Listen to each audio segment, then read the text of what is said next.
রাজনৈতিক পরিবারে ধর্মের কোনো মূল্য নেই, সেটা আমি বিশ্বাস করি।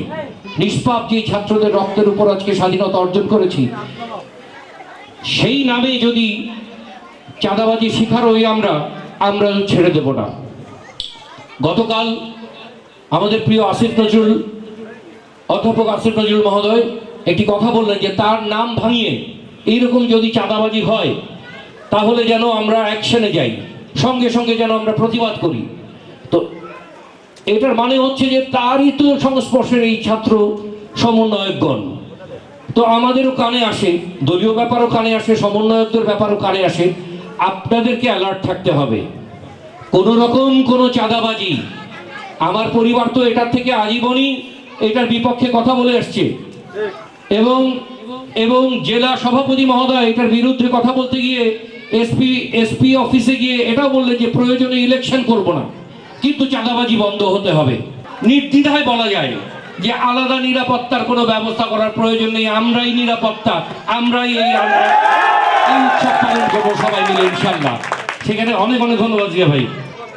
রাজনৈতিক পরিবারে ধর্মের কোনো মূল্য নেই, সেটা আমি বিশ্বাস করি।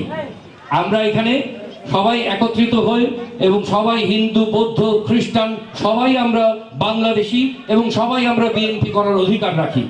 সুতরাং আমরা একত্রিত হয়ে আমরা জাতীয়তাবাদী শক্তিকে ইনশাল্লাহ ভবিষ্যতে ক্ষমতায় আনতে চাই, এইটুকুই আমাদের কামনা। সার্বজনীন উৎসব হিসাবে এবারের পূজা যেন উদযাপিত হয়, সেটা শুনতেও তো প্রাণ ভরে যায়। সুতরাং সেইখানে নির্দ্বিধায় বলা যায় যে আলাদা নিরাপত্তার কোনো ব্যবস্থা করার প্রয়োজন নেই, আমরাই নিরাপত্তা, আমরাই এই উৎসব পালন করবো সবাই মিলে ইনশাল্লাহ।